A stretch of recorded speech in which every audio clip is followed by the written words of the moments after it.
जी की सर्व सुंदर साथ की जय। परम पूजनीय बेबी जी की जय। बोलिए श्री प्राणनाथ प्यारे की जय। प्रथम लागू दो चरण को, धनिये न छुड़ायो खिन। लाख तली लालनिया मेरे जीव के यही जीवन। इन पाँव तले पड़ी रहूं, धनी नजर खोलो बातन। कल न वालू निरखूं नेत्रे, मेरे जीव के यही जीवन। मेरे जीव के ही जीवन। चर्चा प्रारंभ होते हैं, सुनो साथ चित दे। भज राज श्यामा श्री प्राणनाथ, सखी जीवन हमारो यह। श्री महामत कहे साथ जी, भया चर्चा का वक्त। अब तुम सुनियो चित्त दे, लाल आगे आए बैठे इन तखत। लाल आगे आए बैठे इन तखत। लाल मुकुंद दास रहत हैं, निर्मल दास के संग। गोविंद दास सूरती, मगन सेवत सर्वा अंग। मगन सेवत सर्वा अंग। जमुना मानक इन समय,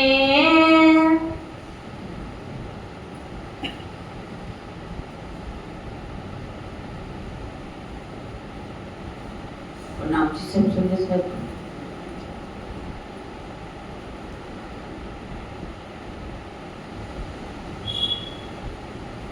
आप अक्षवती धाम के धर्म, धाम के दूल्हा, प्राणों के प्रीतम श्री प्राणनाथ जी, स्वयं लाला जी की धाम हृदय में विराजमान होकर के हमें बीतक सुना रहे हैं। हमने अष्टपहर की सेवा सुनी। अष्टपहर में कैसे मोमिनों ने सेवा की, क्या मान करके सेवा की? अक्षरातीत मान करके सेवा की।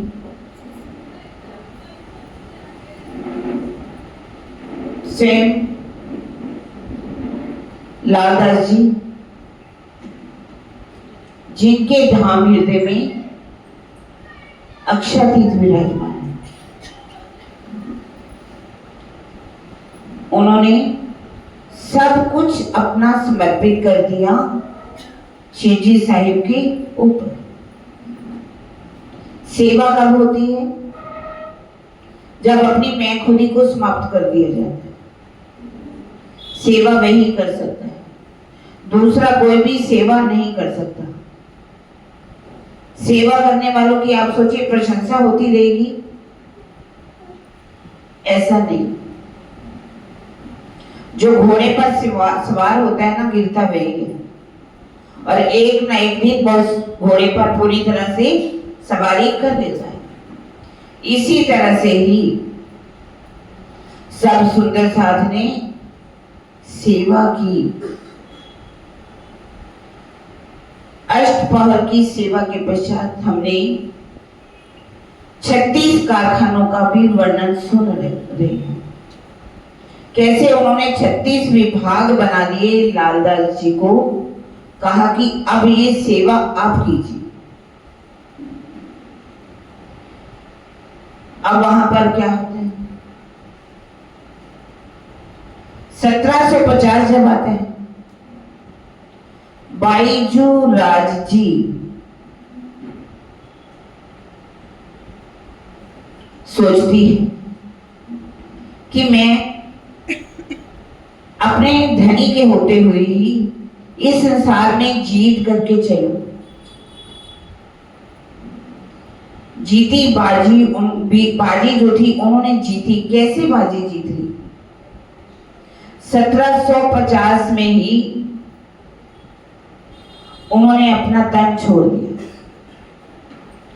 जैसे ही उन्होंने अपना तन छोड़ा, बहुत से सुंदर साथ जो थी, उन्होंने क्या सोचा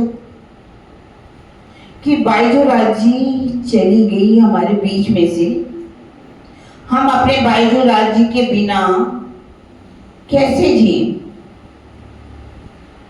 कहा जाता है कि उस समय उन्होंने जैसे ही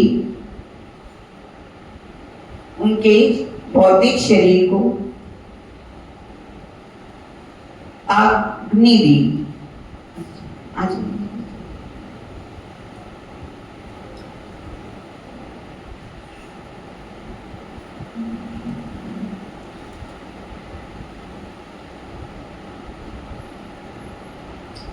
जैसे ही उन्होंने अग्नि दी,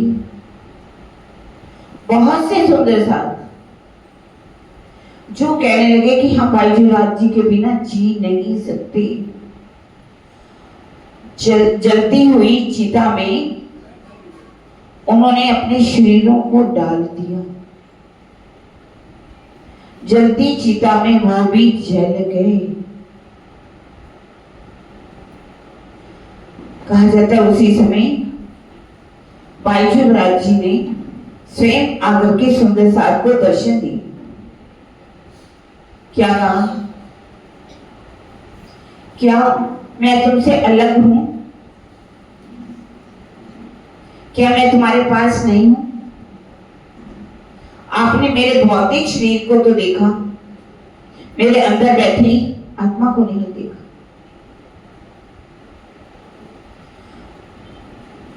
उस समय स्वयं शिव जी साहब ने क्या आदेश कर दिया, आज के पश्चात कोई भी सुंदर साथ अगर तन छोड़ेगा, उनकी अंत्येष्टि नहीं की जाएगी। क्या किया जाएगा? सबको समाधि दी जाएगी। आज भी पन्ना जी के अंदर जो भी सुंदर साथ शरीर छोड़ता है, उनको क्या किया जाता है? उनको समाधि दी जाती। क्योंकि बाईजू राज जी ने स्वयं दर्शन दे दी थी और कहा था कि मैं कहीं गई नहीं हूं। आज भी बाईजू राज जी का मंदिर पन्ना जी के अंदर है। बाईजू राज जी जिन्होंने अपना तन मन सब कुछ निछावर कर दिया, कितनी सेवा की अपने धनी की, हर बार सेवा में वो हाजिर रहती थी। उन्होंने ऐसा नहीं सोचा कि मेरे धाम धनी हैं, मैं उनके बराबर बैठूं। हाँ जी, मैं तो पहले कह रही थी, आपने कहा शुरू कीजिए। 5 वरदान।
श्री प्राणनाथ प्यारे की आनंद मंगल श्री राम की जय, श्री बैजूनाथ की, श्री महाराजा छत्रसाल की, श्री सुंदर सार की, श्री सुंदर सार।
श्री प्राणनाथ प्यारे की जय।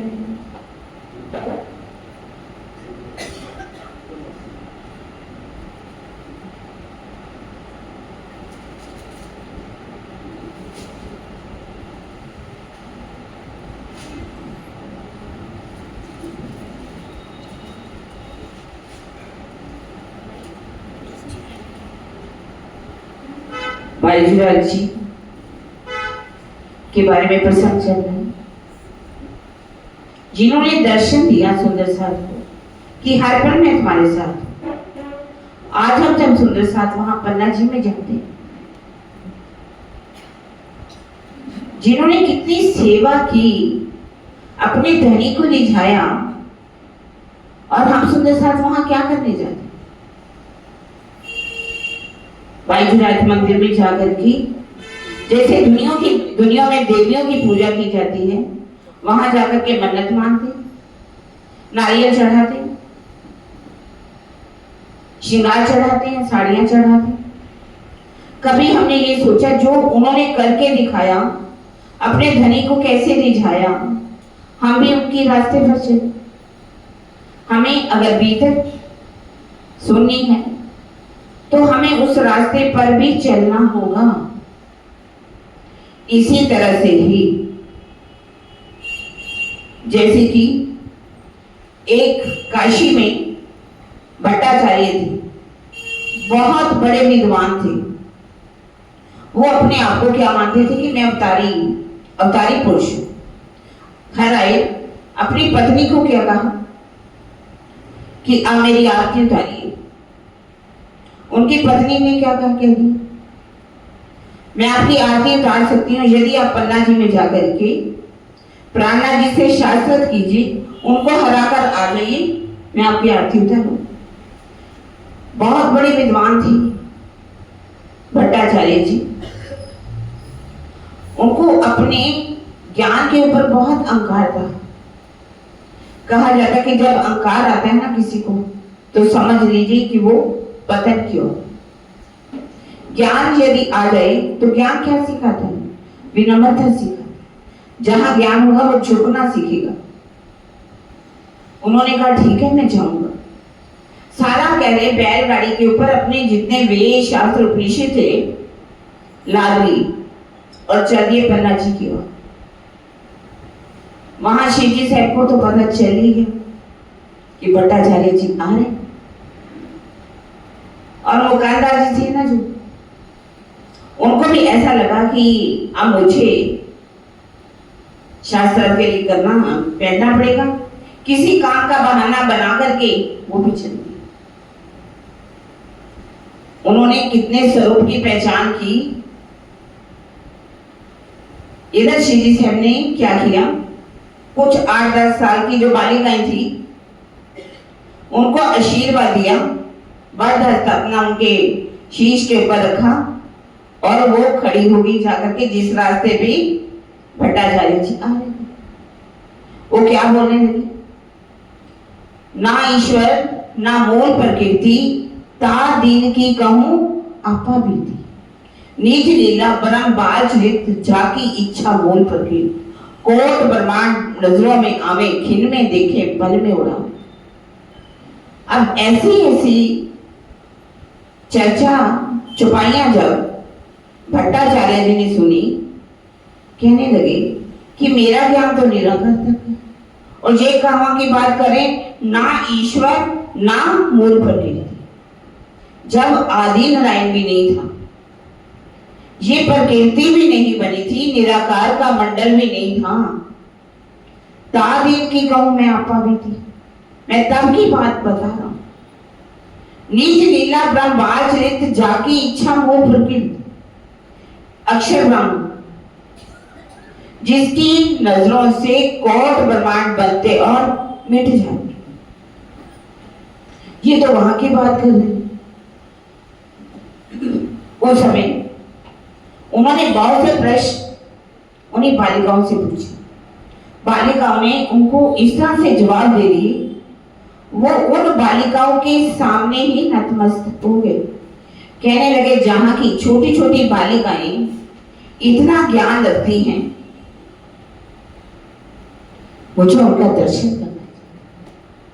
अब वो आए शिव जी साहब के सामने और आकर के उनके चरणों में झुक गए,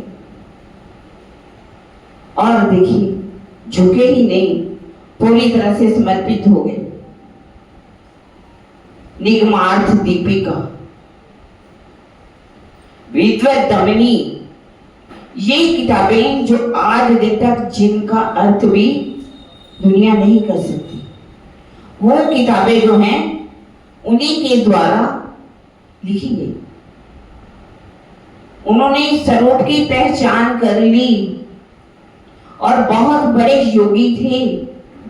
खंबात में, जैसे कि मैंने एक बार बताया था, खंबात में एक बालिका ने, एक जो सुंदर सा सोमनाथ जी थे, वहां पर की गोदावरी थी, राम भाई भी थी, उनके परिवार वालों ने क्या किया, एक बार दूध का भोग लगाया, गरम गरम दूध जो था उन्होंने एक छाली के अंदर रख दिया और क्या ध्यान लगा दिया, ध्यान लगाया। शिव जी साहब बंगला जी में चर्चा कर रहे, उनकी जबान जो थी लड़खड़ाने लगी।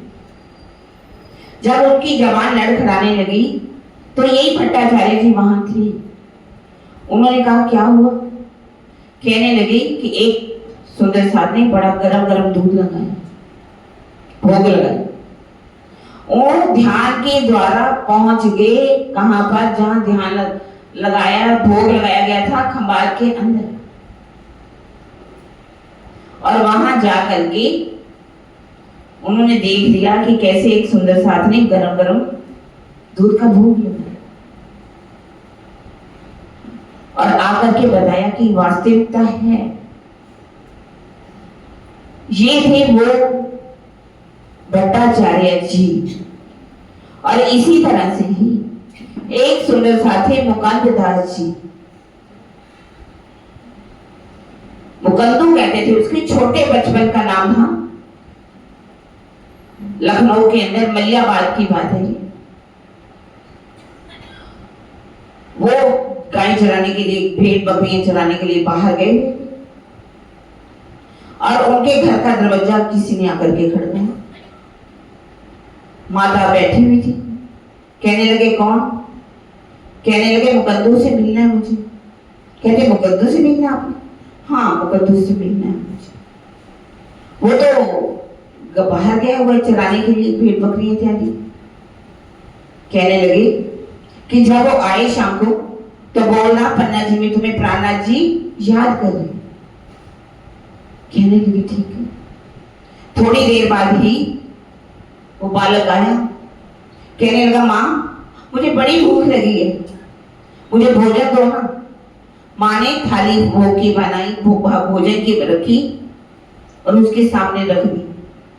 कहने लगी हाँ बेटा कुछ बात याद आई, क्या अम्मा? एक आज प्राणा जी कोई आए थे, कह रहे थे कि मुकल्लू को कहना कि तुम्हें प्राणा जी पन्ना में याद कर रहे हैं।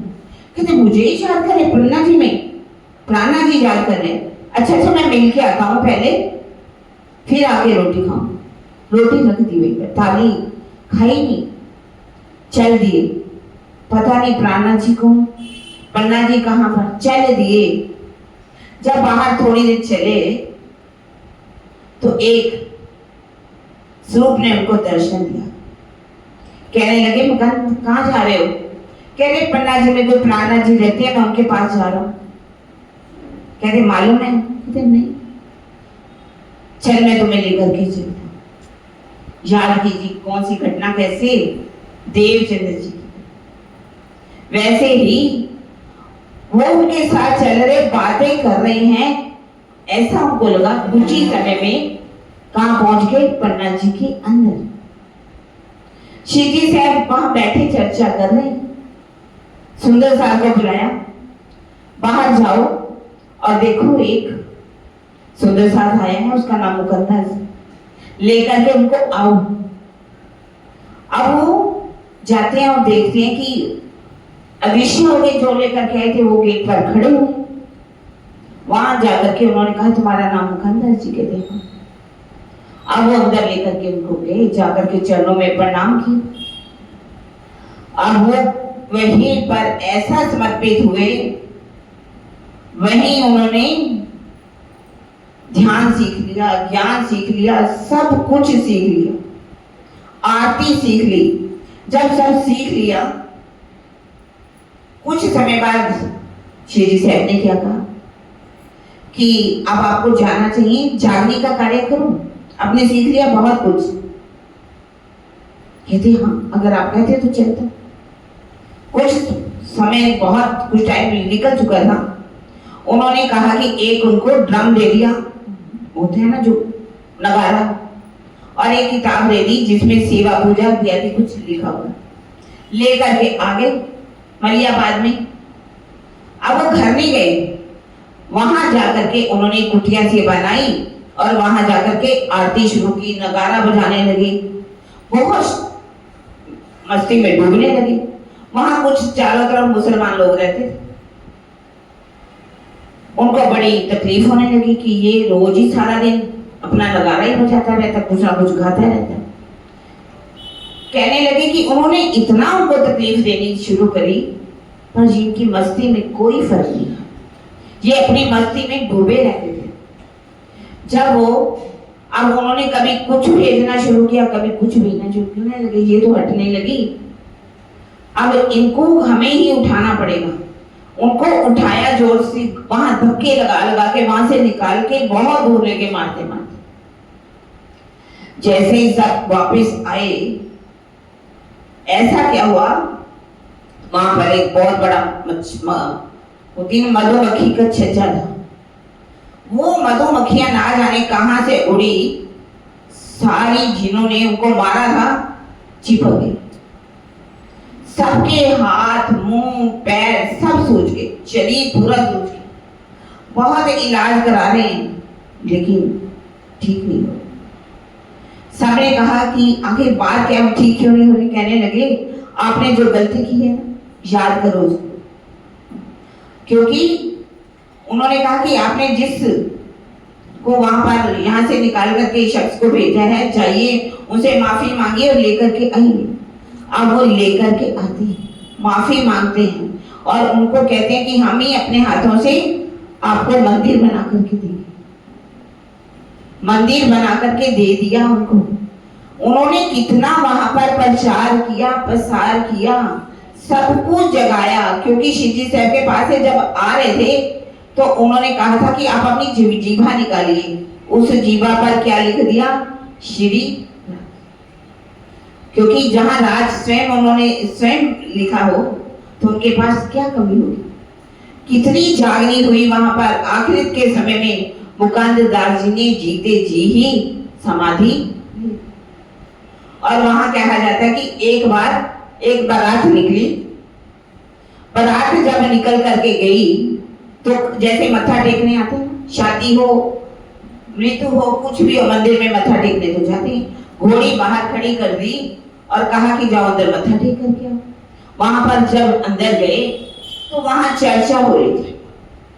चर्चा में बताया जा रहा था कि ये संसार नश्वर है, कर्मों का फल तो सबको भोगना ही पड़ेगा। इस संसार में आए हैं तो जाना भी पड़ेगा। ये संसार में आप सोचिए कि कोई आपका अपना है? कोई नहीं। आप जितने भी रिश्ते नाते बना करके बैठ जाइए, कोई आपका नहीं बनने वाला। कर्मों के फल में जैसे कि एक बिच्छू की बात बताई थी, मादा बिच्छू है ना, कहा जाता है कि मादा बिच्छू एक ही बार मां बनती है। जैसे ही वो बच्चों को जन्म देती है, बच्चे उसकी पीठ पर चढ़ जाते हैं, वो तब तक उसको नहीं छोड़ते जब तक उसका अंत नहीं होता। इसी तरह से ही चर्चा हो रही कि कर्मों का फल तो सबको भोगना ही पड़ेगा। अब जो वो थे लालदास जी, ये वाले लालदास जी, उनका नाम भी था लालदास जी। अब वो कहने लगे कि मैं शादी करूंगा, परिवार के बंधन में बंध जाऊंगा, तो मैं संसार से कैसे निपटूंगा? ये तो कर्मों का फल है, मुझे शादी नहीं करनी। जब संसार झूठा है, कोई अपना है ही नहीं, तो मैं क्यों फंसूं? घर वाले बुला रहे, आओ बेटा आओ। अपनी घोड़ी बाहर खड़ी है, लड़की ने हाथों में मेहंदी लगा रखी है और तुम उठी नहीं। कहने लगे ना माँ, पिताजी मैं तो शादी नहीं करने वाला। बहुत समझाया, घर वालों ने बहुत समझाया, लेकिन नहीं। ये होते हैं बेहद बरस का होएगा साथी, एक लबे होसी। कहीं हमें तो चर्चा सुन सुन करके उम्र में बूढ़े हो गए, लेकिन चर्चा का कोई भी असर हमारे ऊपर पड़ता ही। लेकिन देखिए, महाराजा छत्रसाल जी, जिनको शिवजी साहब ने क्या कहा, महाराजा जी सो क्या एक देखत है हम तुम, तीस वास्ते सेवा साध की सौंप चलत है। उन्होंने सेवा, सब सुंदर श्राप की सेवा करने के लिए किसको कहा? महाराजा छत्रसाल जी को। और महाराजा छत्रसाल जी ने सब जगह पर सुंदर साहब को भेजा, नेपाल में भेजा, पंजाब में सीताराम जी को भेजा, जागनी का कार्य करो। और केसरबाई कहा जाता है कि एक बार छत्रसाल जी बैठे हुए थे, निरत हो रहा था, एक नन धड़म स्त्री आई, क्योंकि उसने बहुत सुना कि महाराजा जो छत्रसाल जी हैं, उनके गुरु जो हैं, दुनिया वाले तो ऐसे कहेंगे ना, प्राणनाथ जी हैं, वो बहुत सेवा करती हैं, बहुत धर्म के बात को मानते हैं। और आकर के उसने देखा कि ये तो क्या बैठे हुए हैं, निरत देख रहे, इशारे में क्या कहने लगी कि जो राजा, तुम तो नख से शिख तक माया में डूबे हुए। वो क्या कहती है, छत्रसाल जी समझ गए कि ये मुझे कह रही है कि माया में डूबे हुए। कहने लगे अच्छा। उन्होंने भी क्या कह दिया, ये जो माया है ना, इसको मैंने अपने पैरों के नीचे रखा। अब वो समझ गई, इशारा जैसे आज हमारे सचिन जी ने बहुत अच्छा उदाहरण देकर के समझाया, क्योंकि गूढ़ बातें, जो रहस्य बातें हैं, छिपी हुई बातें कौन जान सकता है? जिसके लिए लिखी गई होती हैं वही बात जानता है, दूसरा कोई नहीं समझ सकता। अब मां कहा जाता है उनको कपड़े पहनाएंगे। अब उनको शीला जी ने ज्ञान सुनाया, छत्रसाल जी ने भी सुनाया।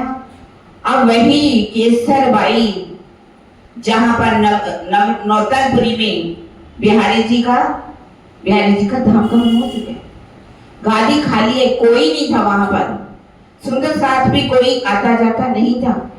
क्या कहा उन्होंने कि अब आप जाइए वहां पर और जाकर के ज्ञान का झंडा। वही केसरबाई जी को कहाँ भेजा गया? नौतनपुरी के,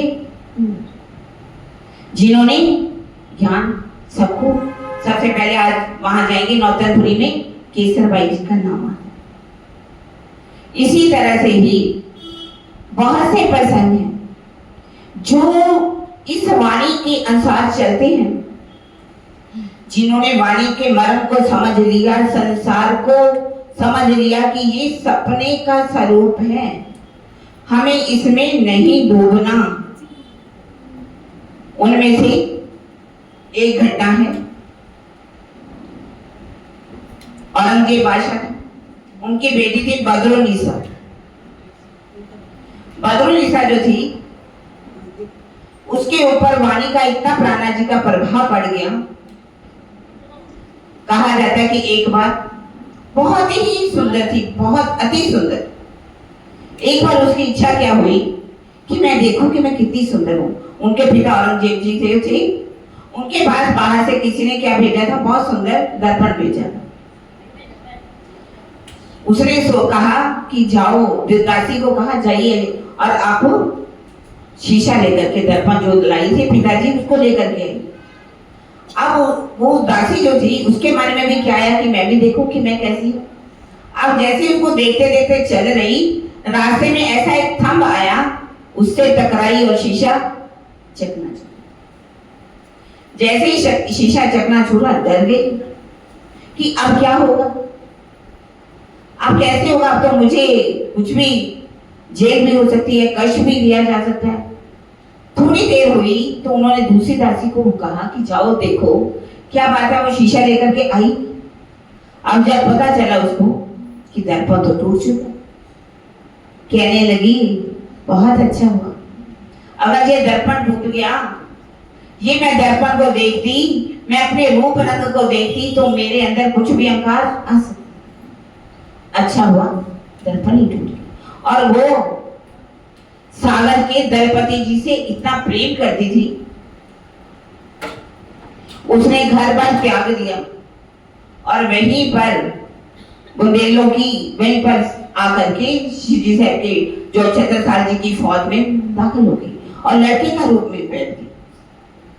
रंगदुल्ला खान जो था, औरंगजेब का जो था, उसने कहा जाइए, ये मैं देख रहा हूं कि शिवजी साहब जो है, छत्रसाल जी जो हैं, आगे बढ़ते जा रहे हैं और मैं हर जगह हार रहा हूं। आखिर बात क्या है, पता करना चाहिए। उनको पता चला कि उनके साथ तो प्राणनाथ जी, उनके पास इमाम थी। उन्होंने कहा उनको ही जाकर के समाप्त कर दो। एक समय ऐसे आया कि वहां प्राणनाथ जी खड़े थे और जब वो खड़े थे तो वो रंगदुल्ला खां का जो एक सैनिक था, उन्होंने आकर के घेर लिया दोनों। अब वो कह रहा कि आप इन पर अपनी तलवार चलाइए। वो कह रहा था आप ही बिस्मिल्लाह कीजिए, मैं नहीं कर सकता। कहने लगे नहीं आप कीजिए, मेरा हुक्म है। कहते नहीं मैं नहीं करूंगा, आप ही करिए। जैसे ही उन्होंने तलवार अपनी निकाली, ऐसा एक ग्रंथ में लिखा हुआ है, उसी समय वो जो बदरुन्निसा थी, लड़के के रूप में वहां पर थी, वो आकर के खड़ी और उसने कहा कि बहुत गलत बात शब्द करके कहा कि तुझे शर्म आनी चाहिए, इस तलवार को फेंको, तुम किसके ऊपर तलवार चला रहे हो, क्या तुमने इनको पहचाना? कहने लगे ये लड़की तो पीछे हो जा, नहीं तो तेरा पहले ही सिर कलम कर दिया जाएगा।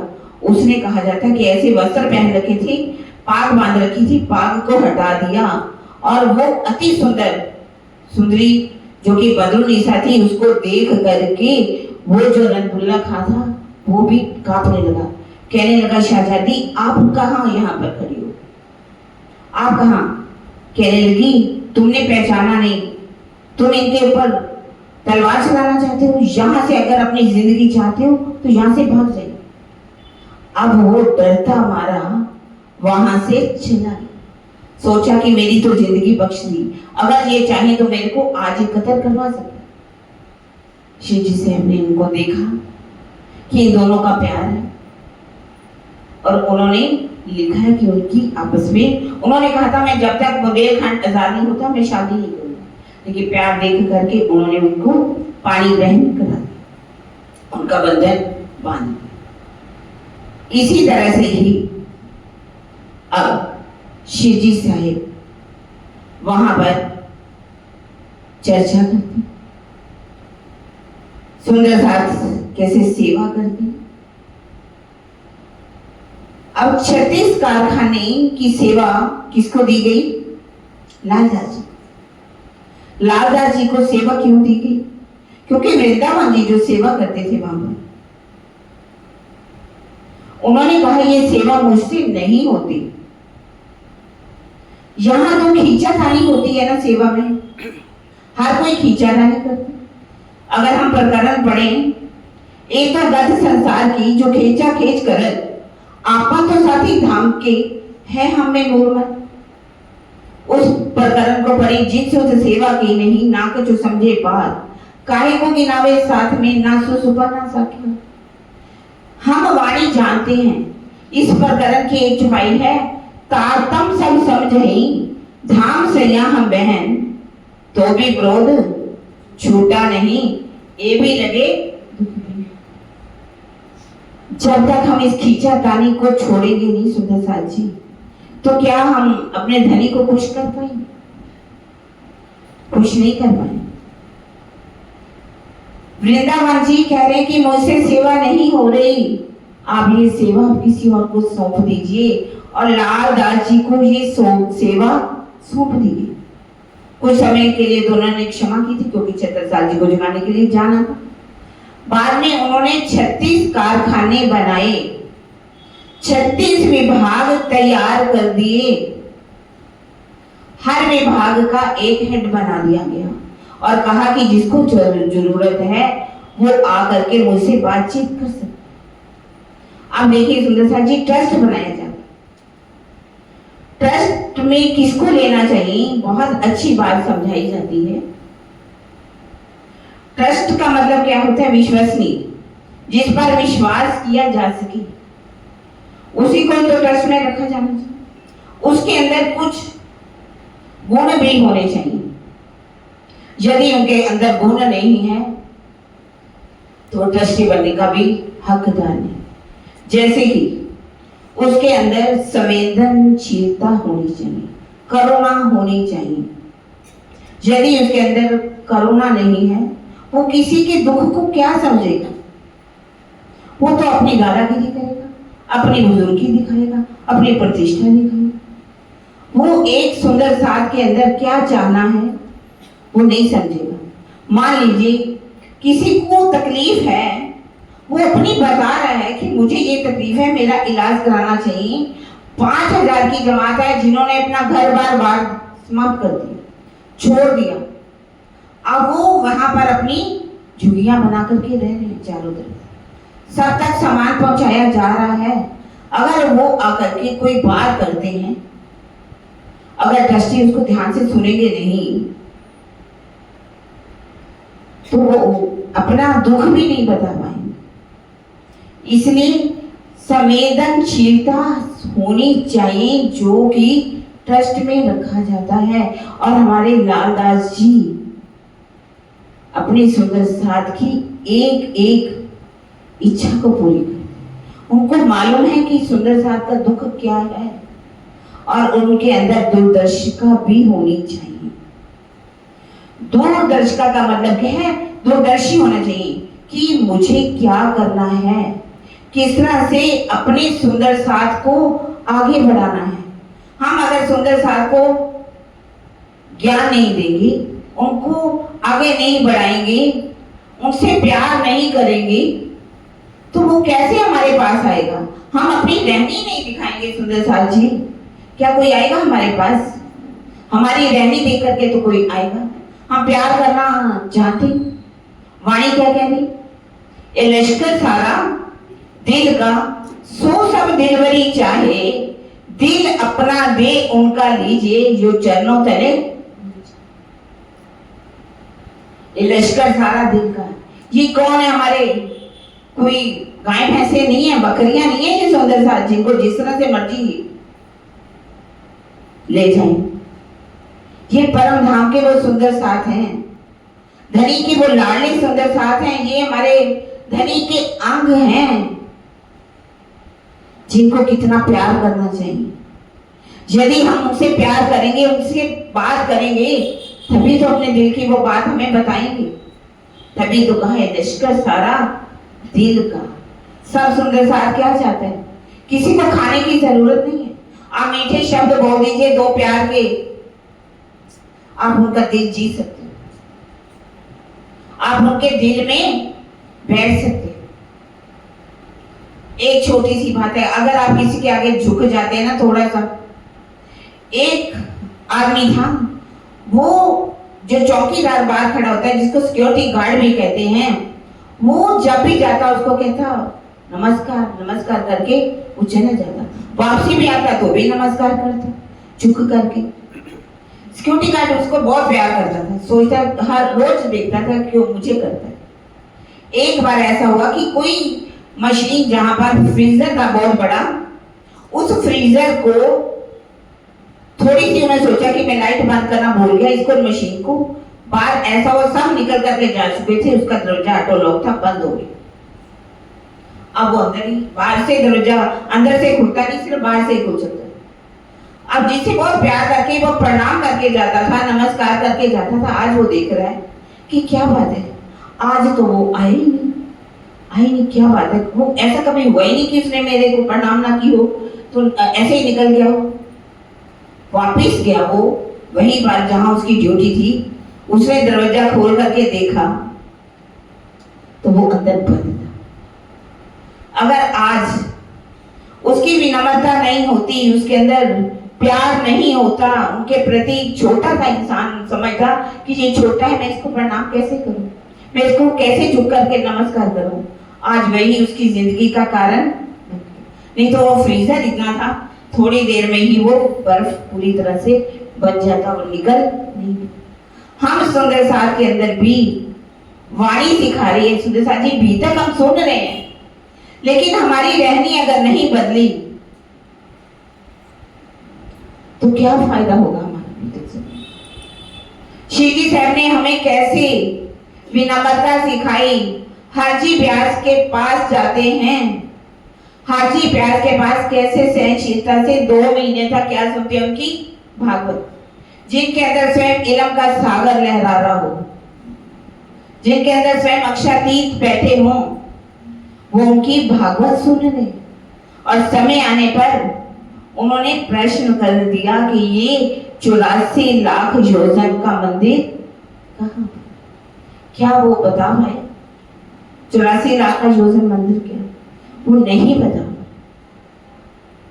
ये कहने का मतलब क्या है, हमारे अंदर वाणी भी तक सुन रहे हैं तो ये सारे गुण हमारे अंदर होने चाहिए।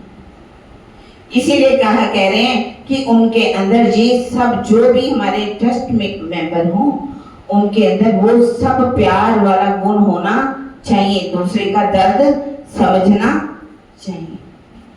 इसी तरह से ही अब हम बीतक को सुन रहे हैं। बीतक सुनते हुए हम प्रसंग लेते हैं चिंतामणि जी का भी। जब चिंतामणि जी के पास शिव जी से हम जाते हैं तो चिंतामणि जी उनका आदर सत्कार करते हैं। क्या कहते हैं? देने आए हो तो दीजिए, लेने आए हो तो दीजिए। एक विद्वान दूसरे विद्वान का सत्कार करना चाहिए।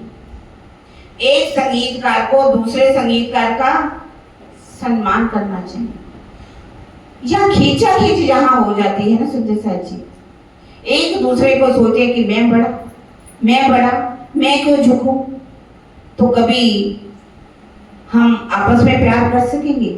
हम क्या परम धाम वापिस जा सकेंगे सुंदर साहब जी? शायद नहीं। चिंतामणि जी किस तरह से विनम्रता से बात करते हैं, शिव जी साहब कहते नहीं, आप हमें वो आध्यात्मिक ज्ञान सुनाइए जिससे मेरा जीव भावसागर से पार हो जाए। मुझे उस परमात्मा की पहचान कराइए। मैं आपके ये चतुर्भुज रूप का दर्शन नहीं करना चाहता, मैं आपके शून्य में नहीं जाना चाहता, मैं ये 7 ब्रह्मांडी जो आपके नाम है, 5 ब्रह्मांडी नाम नहीं सुनना चाहता।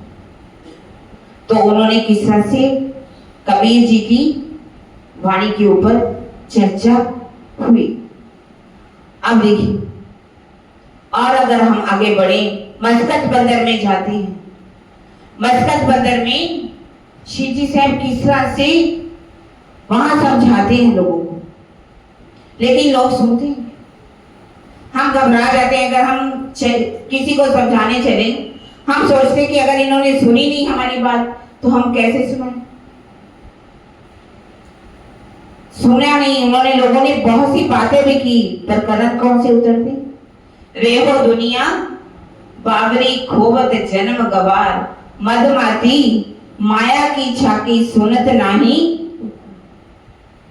ये दुनिया जो है सुनने वाली नहीं है, लेकिन अगर हम यही सोचें कि हमारी बात कोई नहीं सुनेगा तो हम नहीं सुनाएंगे। एक बार जाएंगे, 2 बार जाएंगे, छोड़ देंगे। नहीं सुनते सच्ची।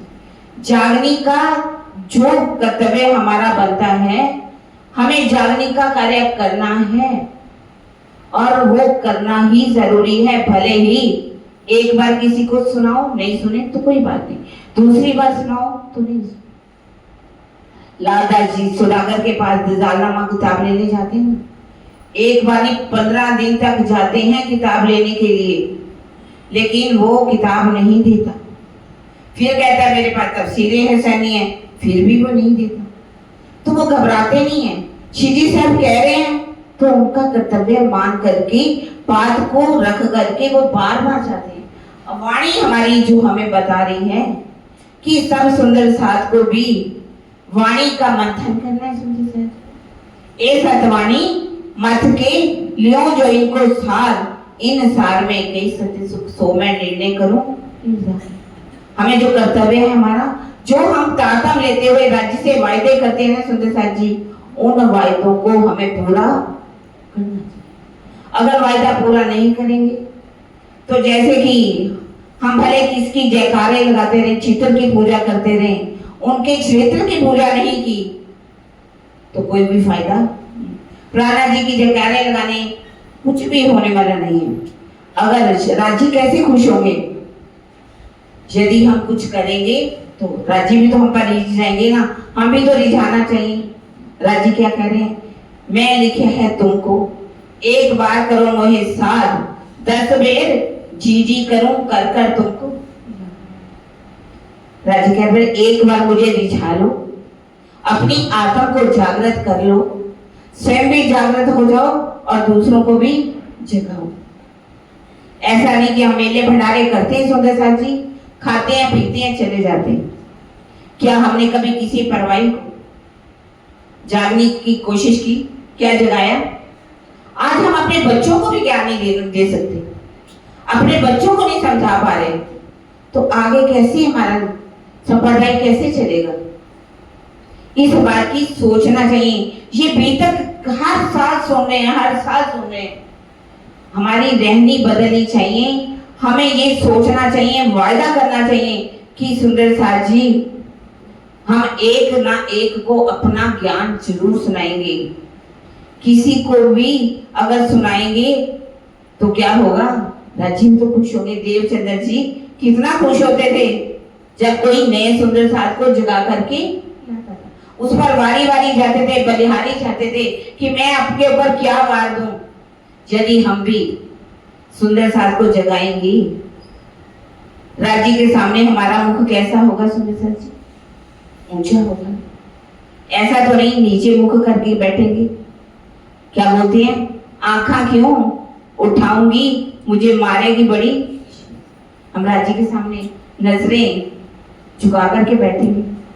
यदि जिन्होंने काट करके खाएंगे ना, सभा से सूत काट करके, राज्य भी उसके सूत का मोल डालेंगे। वो इतवी धन धन और उतवी। अब सुंदर साथ जी समय के साथ साथ हम कुछ चौपाइयां जो है उनको भी बोल करेंगे, क्योंकि 1 घंटे का समय दिया गया था, 5-10 मिनट है और इन चौपाइयों को हम पढ़ेंगे। जमुना मानक इन समय। हाँ जी सुंदर साथ जी, जमुना मानक इन समय 36 कारखानों में सेवा हम सुन रहे हैं। गर्मी में कैसे सेवा की जाती है, सर्दी में कैसे सेवा की जाती है, हम भाव कैसे होने चाहिए हमारी सेवा में। ऊपरी ऊपरी सेवा नहीं करनी चाहिए, दिल से सेवा है। ये सुंदर साथ जो सेवा कर रहे हैं ना, आज उनका नाम हम जिन्होंने दिल से सेवा की, आज उनका नाम हम बड़े प्रेम से ले रहे हैं। अब कह रहे हैं जमुना बाई जो है, जमुना बाई कौन है संस्कृत? देवचंद्र जी की सुपुत्री। और मानिक बाई कैसे वो सेवा करती है। जमुना बाई जी ने पहचान की अपने प्रीतम की कि इस घर में मेरे प्रीतम है, भाई बने हुए गादीपति भले ही प्यारे जी, लेकिन उनके साथ नहीं है।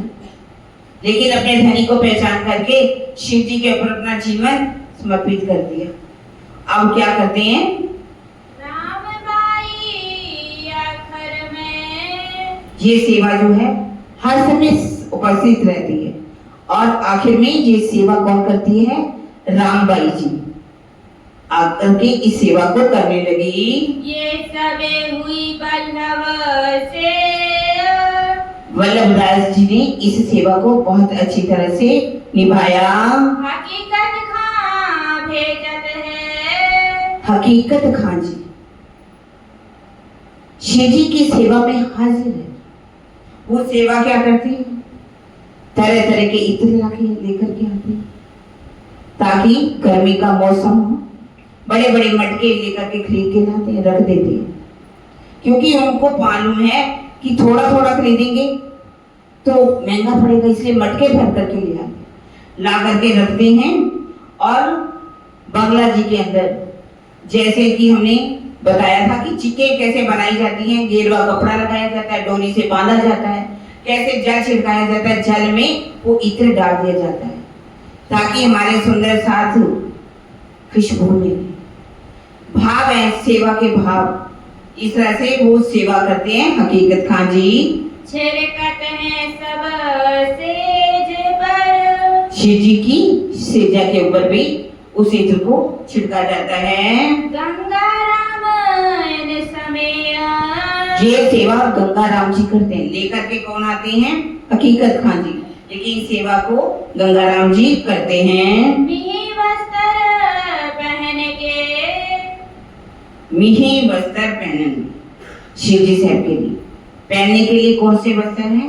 मिहीन वस्त्र है। गर्मी में वस्त्र कैसे होने चाहिए?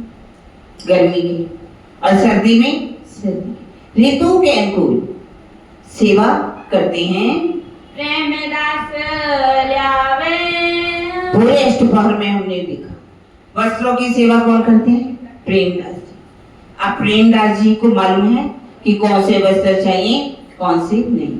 इस तरह से जैसे वो बताते हैं वैसे ही वस्त्र की पूरे इंतजाम कौन कर देते हैं? लालदास जी।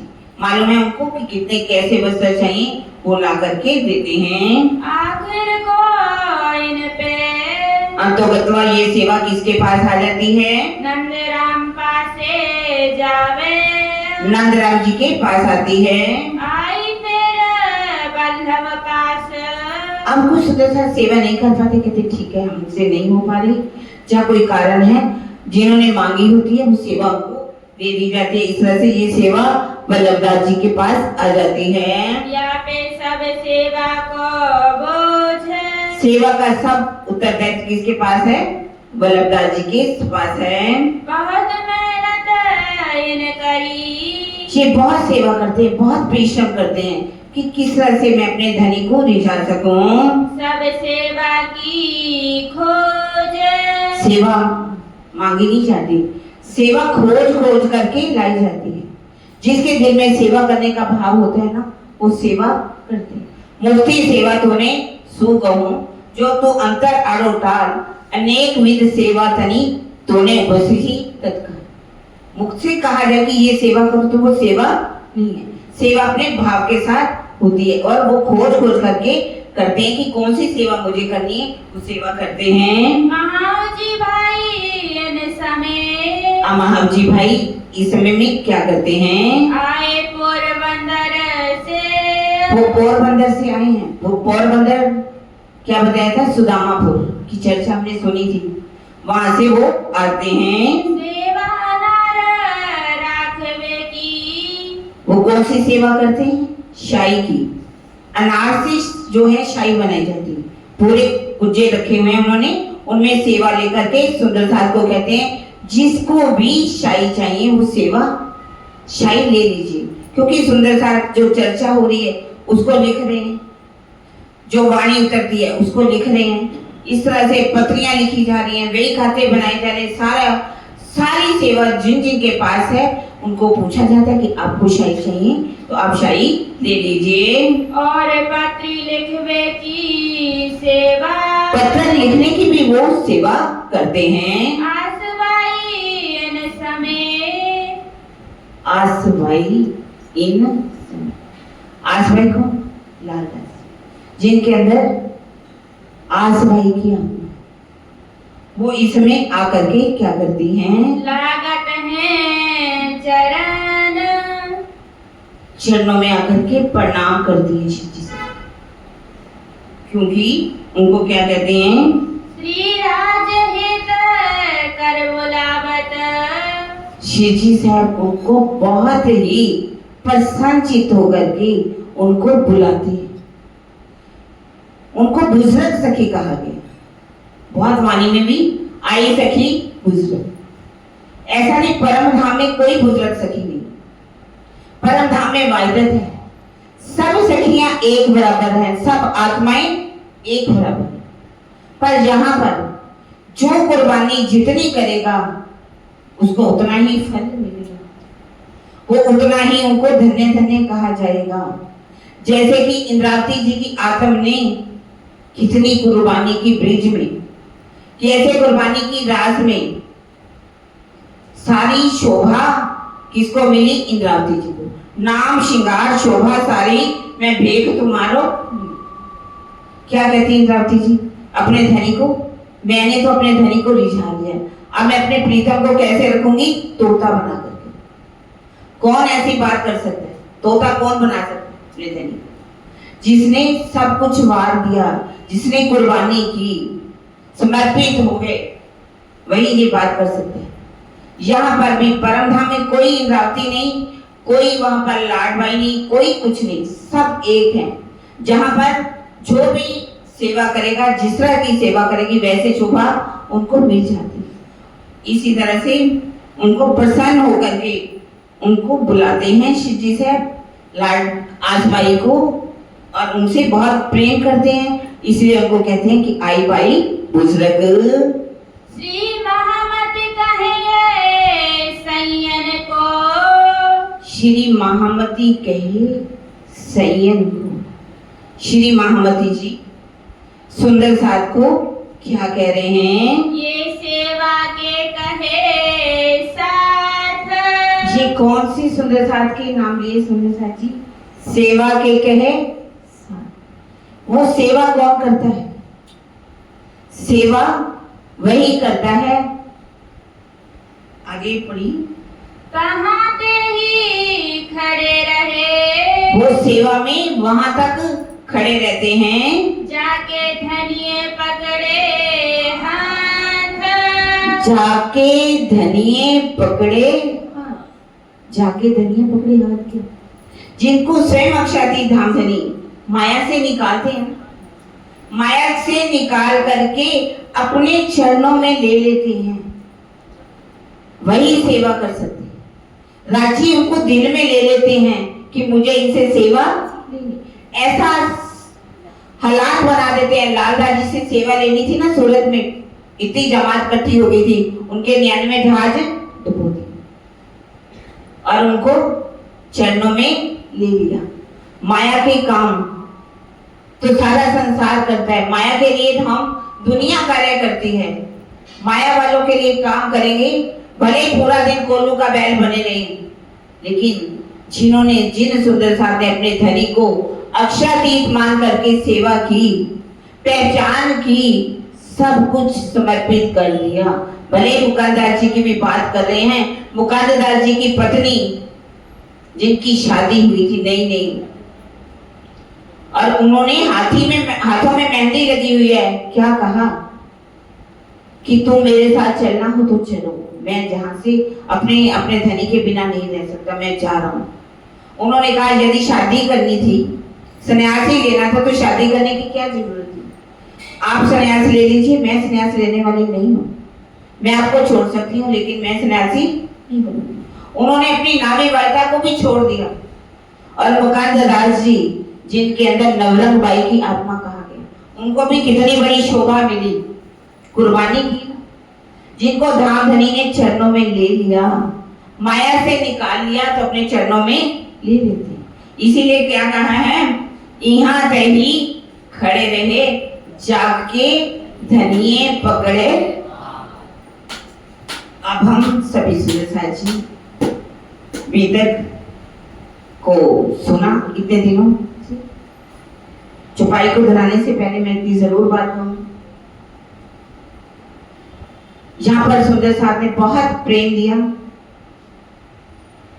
मुझे तो पहली बार शायद जयपुर में आने का मौका मिला। कभी मैं आई थी सुरेश दीदी के घर में बहुत साल पहले, एक आधी बार बाद में भी आई, लेकिन मैं कभी मंदिर में दर्शन करी और चली गई। मुझे किसी एक भी सुंदर साथ की पहचान नहीं, पर आप सब सुंदर साथ ने जो मुझे प्रेम दिया, मैं इसको नहीं भूलूंगी। मैं सोच नहीं सकती थी, मुझे लगता था मेरे को कोई जानता नहीं। मैंने कहा स्वामी जी मुझे तो कोई जानता नहीं, कौन आएगा मेरे पास।